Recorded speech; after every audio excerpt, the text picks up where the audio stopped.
Bro, coba kamu lihat anak-anak muda yang ada di sekeliling kamu, bro. Banyak banget kan anak-anak muda yang bingung sama masa depannya.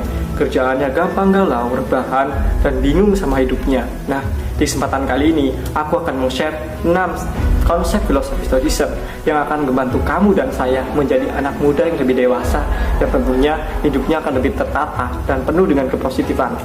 Nah, yang pertama, kerjakan. Jangan cuma dipikirkan.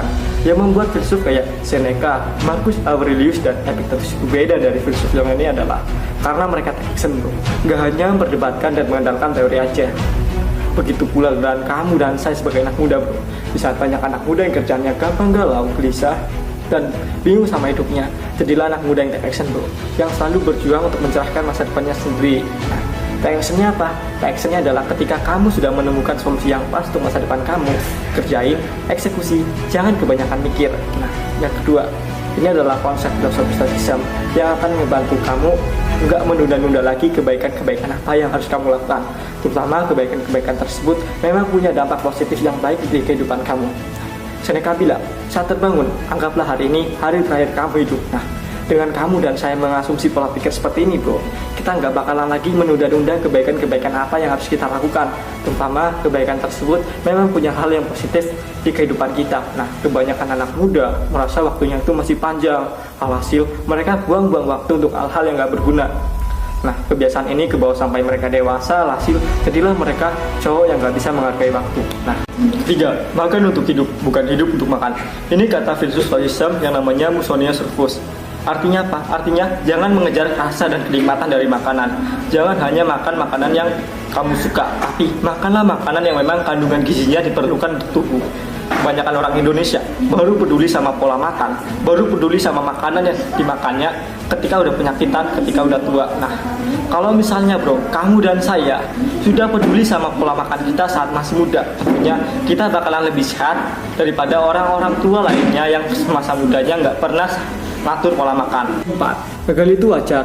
Terus-terusan menyesali kegagalan itu hal bodoh, bro. Ini kata Marcus Aurelius. Mumpung masih muda, bro, habiskan jatah gagal kita di masa muda. Latih mental kita dengan kegagalan. Supaya apa? Supaya kita merasa bahwa kegagalan itu adalah hal yang biasa. Nah, perlu kita ketahui juga, bro, bahwa belajar dari kesalahan dan kegagalan itu wajib, bro. Tapi terus-terusan menyesalinya hingga takut mencoba lagi itu adalah hal yang paling konyol, bro. Cowok yang terbiasa gagal tapi terus-terusan mencoba, peluang kesuksesannya di masa depan itu lebih besar, bro, daripada cowok yang gagal satu kali tapi takut berlarut-larut hingga gak mau mencoba lagi. Nah, terkadang satu keberhasilan setelah 10 kali kegagalan itu udah bisa membuat hidup kita itu jadi lebih baik, bro. Jadi jangan pernah takut sama kegagalan dan teruslah mencoba. 5. Syukuri hal-hal terkecil yang ada di dalam hidup. Ini kata Sino. Kebahagiaan bukan tentang kamu berhasil meraih hal-hal besar yang ada di hidup kamu, tapi juga tentang mensyukuri hal-hal kecil yang ada di sekitar kamu. Misal, kamu masih bisa makan sampai kenyang, terus juga diberi kesehatan, dikelilingi oleh orang-orang yang menyayangi kamu, dan bahkan masih bisa tersenyum dan ketawa. Begitu pula dengan merayakan pencapaian-pencapaian kecil yang telah kamu raih, bro. Misal, kamu telah bangun lebih pagi, terus juga kamu udah belajar hal baru, udah menepati janji untuk olahraga, bro. Nah, apresiasi hal-hal kecil ini, bro. Supaya apa? Supaya kamu lebih konsisten, supaya kamu lebih disiplin, dan supaya kamu lebih melangkah maju. Keenam, jauhi gengsi, ego, dan kebanggaan kosong. Kalau kamu, bro, saat masih muda, udah nggak gengsian, udah nggak malu tampil apa adanya, hidup sederhana, hemat, dan nggak pengen kelihatan paling pinter, paling jago, paling bener, dan paling hebat, maka kehidupanmu di saat kamu udah dewasa, bro, kamu bakalan jadi orang dewasa yang hidup dengan bahagia dan juga tentram, bro. Karena gengsi, ego, dan kebanggaan kosong itulah yang menghancurkan kebahagiaan orang-orang dewasa, bro. Dimana mereka hidup banting tulang, ngerjain hal-hal yang gak mereka suka untuk beli barang-barang yang sebenarnya gak mereka butuhkan. Dengan kamu menjauhi 3 hal tersebut, bro, kamu gak bakalan bersulut saat debat. Terus juga kamu nggak ikut persaingan yang nggak sehat antar tetangga. Dan yang paling 3, kamu hidup tentram dengan memenuhi ekspektasi diri kamu sendiri, gitu. Nah, intinya ini adalah 6 konsep filosofi stoicism yang akan membantu kamu dan saya untuknya.